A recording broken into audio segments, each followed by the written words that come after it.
Bismillahirrahmanirrahim. Assalamualaikum warahmatullahi wabarakatuh. Alhamdulillahirabbil alamin. Allahumma shalli ala Muhammadin wa ala alihi wa ashabihi ajma'in. Bapak Ibu kaum muslimin muslimat, para pemburu kebaikan di bulan Ramadan yang dimuliakan Allah Subhanahu wa taala. Pada kesempatan ini kita ingin mentadaburi beberapa ayat Al-Qur'an dan dari hadis Rasulullah sallallahu alaihi wasallam. Dalam kehidupan kita sehari-hari sering kali kita melihat berbeda sikap kepada seseorang ketika kita melihat secara kacamata dunia dia orang yang rendah derajatnya. Secara kasat mata kita dia tidaklah orang terhormat. Secara material duniawi dia orang biasa. Sering terjadi penyikapan yang berbeda ketika kita melihat unsur-unsur duniawi, kesannya juga berbeda. Siapa yang banyak uangnya, siapa yang tinggi jabatannya, siapa yang kita perlakukan dengan cara yang terhormat seolah dia adalah wali Allah.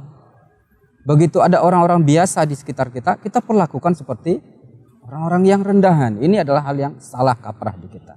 Bapak Ibu yang dimuliakan Allah, Ramadan datang mengajarkan kita untuk mengejar tempat yang mulia, yaitu takwa. La'allakum tattaqun, supaya kalian bertakwa, kata Allah Subhanahu wa taala. Kita ingin mengejar derajat takwa ini. Maka salah satu sifat orang yang bertakwa itu adalah dia menghormati orang yang berada di hadapan dia, siapapun dia. Bahkan Rasulullah sallallahu alaihi wasallam itu adalah orang yang sangat disegani oleh musuhnya beliau. Musuh saja menyegani Rasulullah.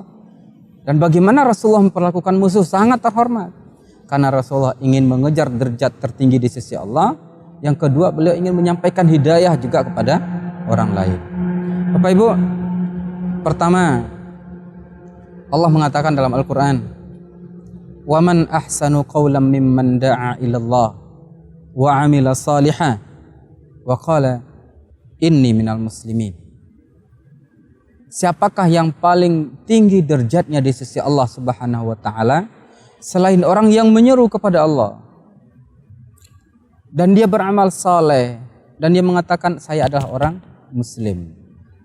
Ini kata Allah, nasnya dalam surah Yunus ayat 30, surah Fussilat ayat 33. Siapakah yang paling terbaik di sisi Allah, perkataannya. Lalu siapa yang disebut dengan orang yang menyeru kepada Allah?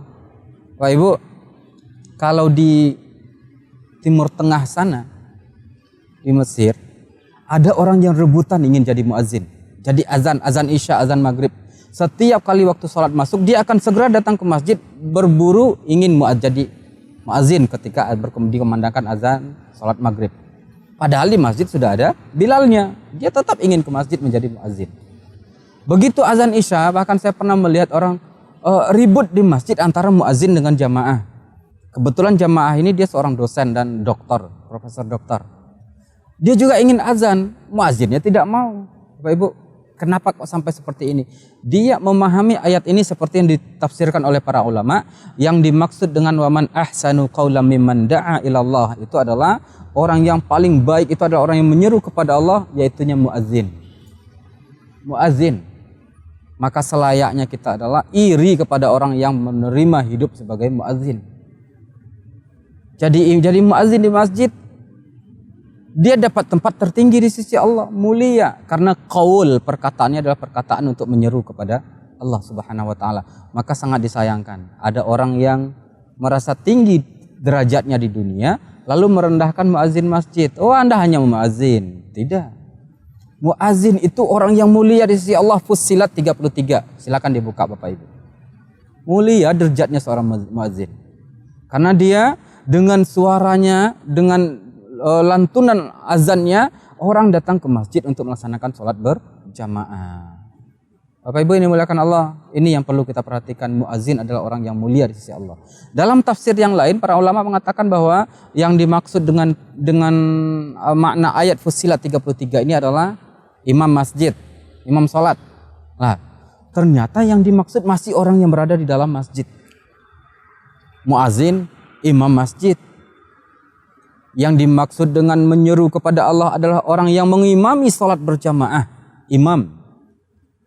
Maka selayaknya Bapak Ibu, kalau kita jadi orang biasa, tidak sempat azan di masjid, tidak dipercaya mengimami sholat berjamaah, perlakukanlah orang-orang mulia ini sebagai orang yang sangat mulia juga di sisi Allah. Perlakukanlah orang-orang terhormat ini sebagai orang yang sangat tinggi derajatnya di sisi Allah Subhanahu wa taala. Bapak Ibu yang dimuliakan Allah, selain itu dalam Al-Qur'an Allah juga membandingkan antara orang yang berinfak di sebelum hijrah dan setelah hijrah. Antara orang yang berjihad sebelum hijrah dengan setelah hijrahnya Rasulullah. Artinya di posisi selanjutnya Allah memberikan tempat mulia itu bagi orang yang menginfakkan hartanya di jalan Allah. Ya. Menginfakkan hartanya di jalan Allah.